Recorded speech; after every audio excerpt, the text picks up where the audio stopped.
Are you ready?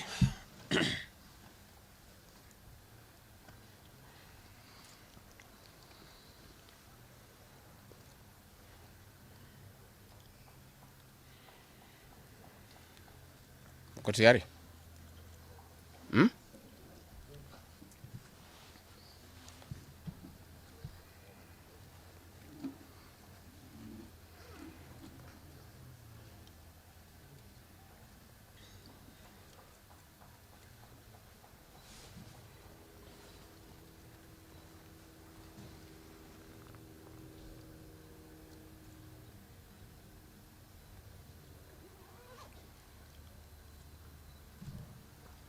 Muko tayari?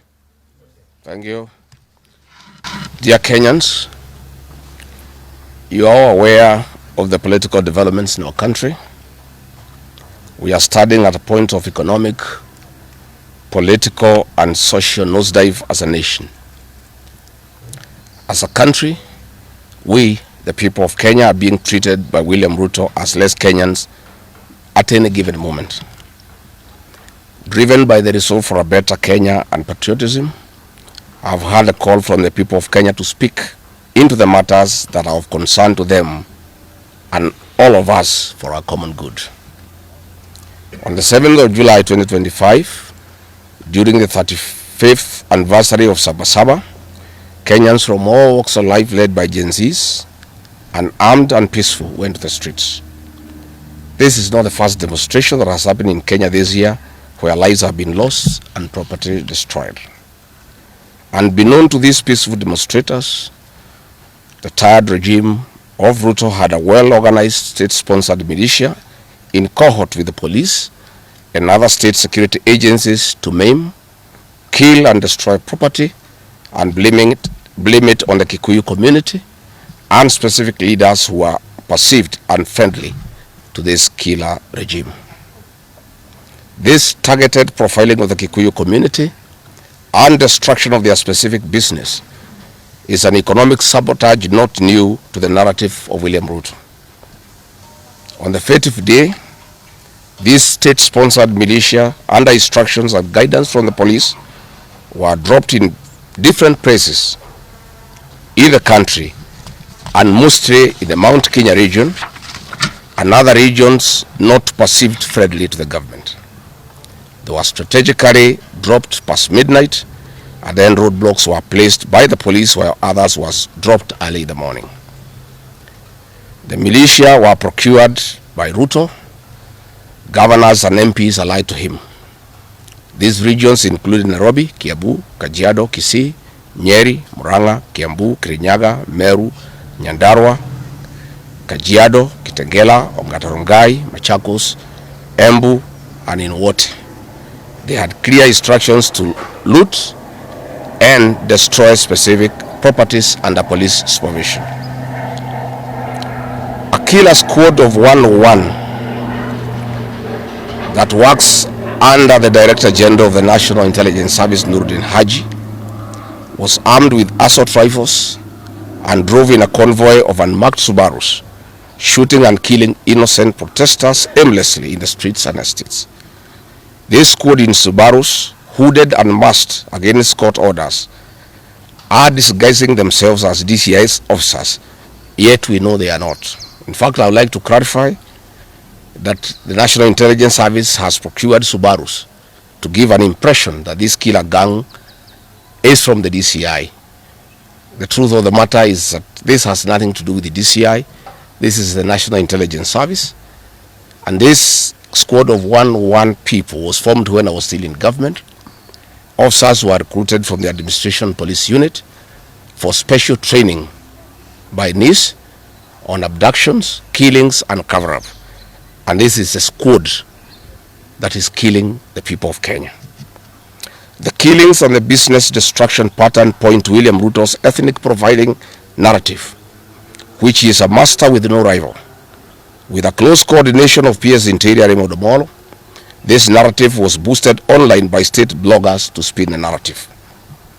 The Cabinet Secretary Kipchumba Murkomen's public to shoot to kill order, coupled with assurances to police officers that the government will not cooperate with the investigators in police conduct, has emboldened security forces.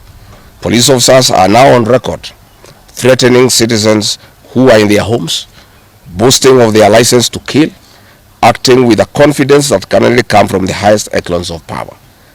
Mr. Murkomen's admission that these are not just instructions from him but orders from above removes any ambiguity about where responsibility lies.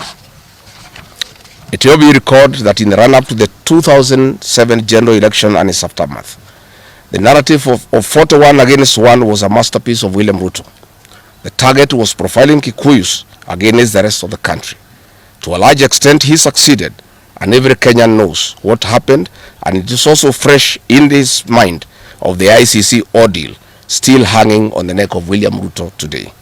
We remind William Ruto that his ICC cases are not yet over. They have been paused after witnesses disappeared, and what he is pretending over are crimes under the Rome Statute. It is clear history is repeating itself, and the architect William Ruto is back on the deck.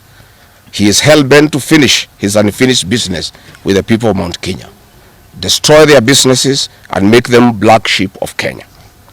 Despite this horrible experience, the people of Mount Kenya voted William Ruto to a man in 2022 general elections against the advice of President Uhuru Kenyatta, whom Mr. Ruto had branded as a drunkard and a useless leader.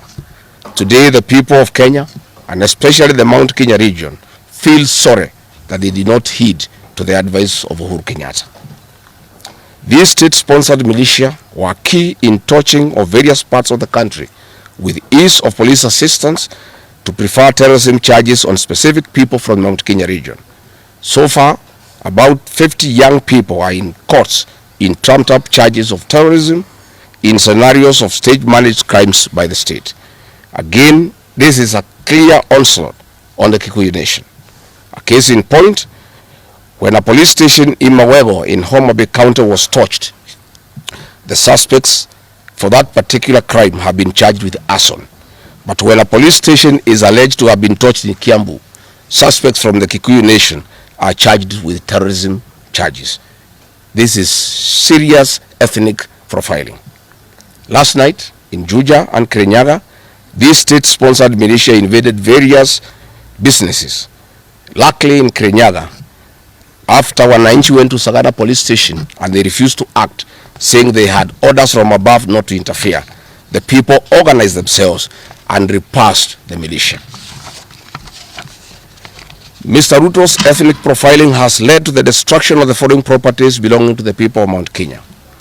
Maguna supermarkets in Meru, Kahawa West and Muranga. Nice supermarkets, hotel and petrol station, and nice city in Mwea in Kirinyaga. County supermarkets in Kabati and Kirinyaga. Power Star supermarkets, Quickmart supermarkets in Eastern Bypass, Shell and Total Mini markets in Roiro, Chill Post Hotel in Gong, Boju Shop in Keserian, Homegrown Supermarket among others, and the Family Bank in Kahawa and Roiro. Notably, in Meru, these state-sponsored militia tried to attack Meru Dairy Processing Plant and were repulsed by workers. In Nyeri, they further tried to attack Wakulima Dairy in Mukurweini, and the attack failed. We urge our businesses to heighten security surveillance on their business premises and production lines, especially the KTDA, coffee factories, milk processing factories, among others. We take note that in Meru, on Sunday the 6th of July, at an event attended by CS Kipchumba Murkomen, the MP for Bori, Mugambire Dikire, indicated that a supermarket would be attacked the following day. As sure as December 25 is Christmas, and true to his word, Maguna supermarket was touched by the state-sponsored militia, which the MP was private to. Why hasn't Mugambi Dikire been arrested? How did he know that a supermarket would be attacked? This is selective justice. The evidence that these militias are state-sponsored is plain for all to see. Videos circulating widely show police officers not merely failing to intervene, but actively transporting armed groups who proceed to unleash destruction with apparent impunity. Uniformed officers have been seen standing guard as these groups rampage. They are in action and a stark contrast to stock statements being made by government. In Nyeri, journalists were attacked by these militias in the presence of the police. It is well documented. This is a clear indicator that Ruto is working with governors and MPs allied to him to destroy businesses owned by the Kikuyu, the Meru and the Embu, and blame it on people who don't support his administration. This is a tactic that was used by the colonialists with the collaborators who searched earth policy and touched buildings and businesses and blamed it on the Mau Mau. This divide and rule tactic will not work, Mr. Ruto. We know that in Meru, they want to use this mayhem to blame Mithika Linturi. In Embu, they have already blamed Mkonji Gitonga. In Kitengela, Iron Gong, they want to target Senator Seki and MP Onesmus Ngogoyo. In Nyeri, they are trying to haunt Honorable Kagusha. And in Kirinyaga, they are targeting Senator Murango. We want to remind President Ruto that it is not the Kikuyus who want him out of office. It is the entire people of Kenya. Kenyans are suffering equally across the country. That is why Kenyans have said, if you, Mr. William Ruto, believe that it is the Kikuyus who want you out, then all Kenyans are Kikuyus. I want to thank the people of Kenya for standing out against this tribal profiling of the Kikuyu. The people of Kenya yesterday did wonderful by saying that the Kikuyus should not be profiled. This morning, I have seen Ruto quivering and wailing in uncontrollable anger. Mr. Ruto, excessive anger is not a solution. I want, with a lot of humility, to advise you to stop being angry. That will not help. You need to know what you need to do because you have not been listening to the people of Kenya. The people of Kenya are more angry than you are. They are angry because you have overtaxed them. There is wanton corruption. There is abductions and extrajudicial killings. There is ethnic profiling and other ills that bedevil your administration. If you want to be calm, please abolish the housing levy and give dignity to the payslip. I have heard you saying that you cannot give jobs to the young people. Please restore the dignity of the payslip. Restore the capacity of the middle class. The middle class will give jobs to these young people. Stop killing and profiling the young people. Listen to them.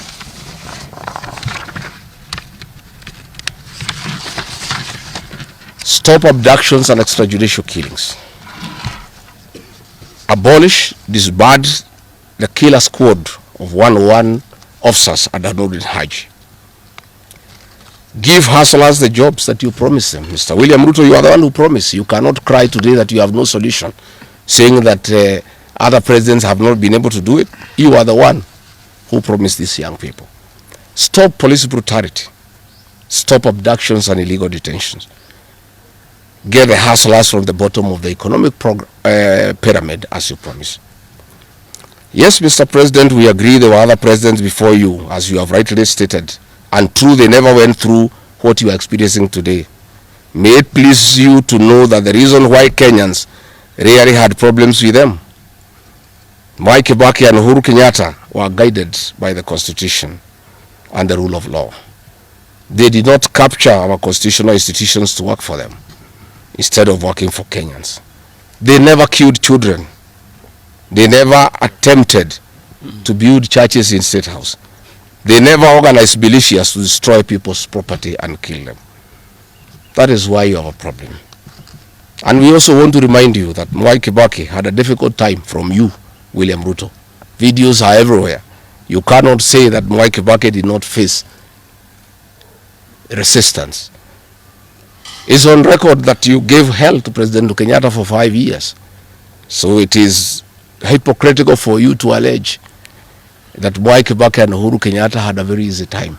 Most of the problems Mwai Kibaki and Uhuru Kenyatta had came from yourself, and it's on record. We want to advise you that the one-term movement is not getting you out of power outside the Constitution. Mr. President, nobody wants to throw you. Nobody wants to overthrow your government. Nobody wants you out of power through unconstitutional means. Mr. President, I and the people we work with are on record. We want to remove you from State House through the ballot in 2027. This narrative you are creating that there is an attempt to overthrow your government is for you to have the opportunity to use the Terrorism Act to profile communities and to persecute leaders who are opposed to your administration. Please relax. We want you to serve your one term. Nobody wants you out of government unconstitutionally. Nobody has any plan to overthrow your administration, Mr. President. We want to face you on the ballot in August 2027. So just relax and stop crying wolf that anybody wants you out of office unconstitutionally. There is no leader here who is planning a coup, and none has the capacity. And nobody is interested. The leaders in this country, and indeed 95% of the Kenyan population, want to humiliate you at the ballot. They relish that moment. None of them would want you to go out through any other method, unless, of course, you decided to resign on your own volition. So please stop creating this narrative. This narrative is to enable you to use anti-terrorism law to persecute leaders and to persecute the Kikuyu community. If you speak out online, Mr. President, you want to use the Terrorism Act to harass people. If you dare challenge your administration, you want to use the Terrorism Act to deal with people who are opposed to your administration. My fellow Kenyans, let us not be deceived. William Ruto has stripped away even the pretense of democracy. What we are witnessing is not the rule of law, but the rule of fear. This is not the behavior of a government that serves its people. This is the machinery of outright dictatorship. Finally, I want to announce to the people of Kenya that tonight I will be traveling to the United States of America to talk to the Kenyans in diaspora and the international community about the state of the nation. I would have wanted to stay in the country at this very difficult time when our people are under siege, but I have engagements that I'm not able to postpone. I have been threatened by people close to William Ruto, who called some of my people today, and they will want to stop me from leaving the country. I have no problem. If you want to come and arrest me at the airport, as you are threatening us, you can go ahead. I don't have a problem. You cannot sell fear to us. You know, even if you sold us fear, we cannot buy. You know, and therefore, as I'm out of the country, unless I'm stopped from going, and if I'm stopped from going, I'm still okay. I'll be here because this is my country. We have made sufficient arrangements with other leaders in the united opposition to create a pool of lawyers to come in through for our young people who are being persecuted on trumped-up charges of terrorism. And I want to explain. I have heard the president saying that people have attacked police stations and the law courts. It was all stage managed by the MP for Kikuyu. How do you explain that people can walk into a police station and they are not armed and take over the police station from armed police officers? How do you go to the courts that are guarded by armed police officers and touch them? All these attacks of vital installations were stage managed by William Ruto through Kimani Ichung'wah to create the opportunity to prefer charges against people using the Anti-Terrorism Act. That is the reality. So nobody has attacked any police station. They were all stage managed by government. And what is happening is history is repeating itself. This is exactly what Moi did in the 80s against the Kikuyu community.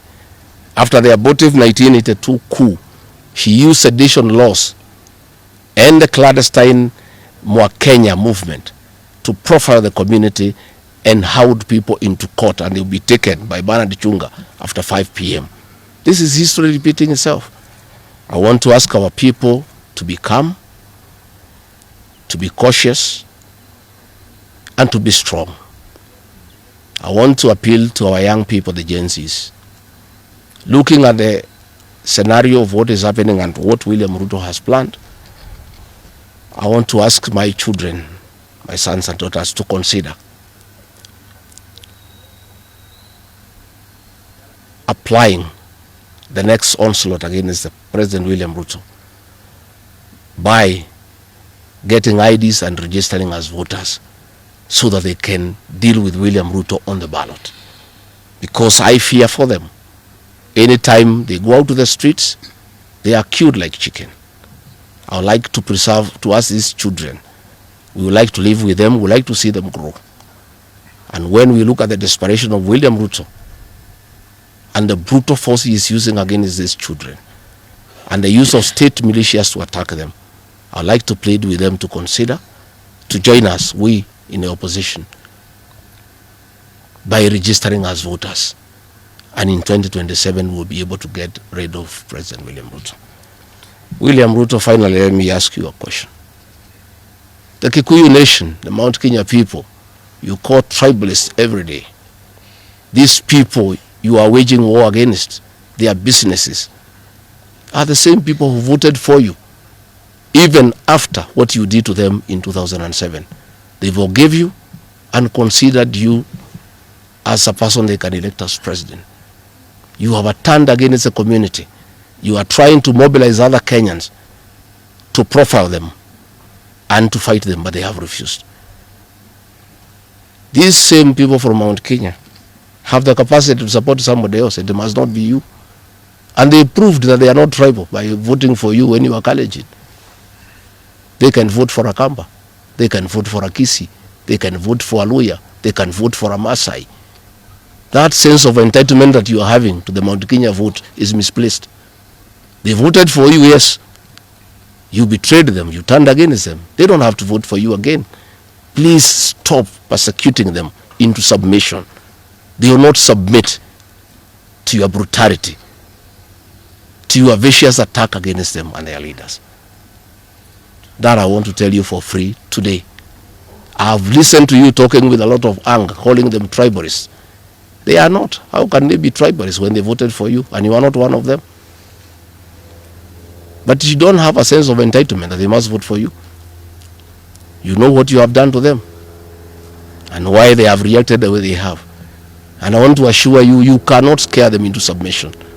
Even if you jail them, they will not submit. These are seasoned descendants of the freedom fighters, and they cannot be intimidated.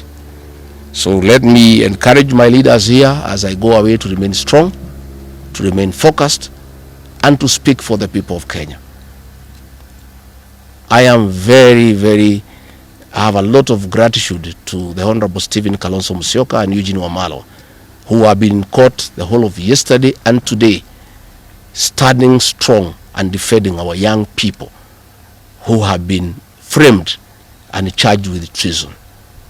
For those two leaders, I want to give them the gratitude of my community and our leadership. They have come through for a community when it's under siege, and we are indeed very, very grateful. I want to ask our leaders here to be vigilant and to continue speaking out to the people of Kenya. Should the situation get out of hand and I need to cut my trip short and come back to join the other leaders in defending our people and speaking for them, I will gladly do so. Thank you very much.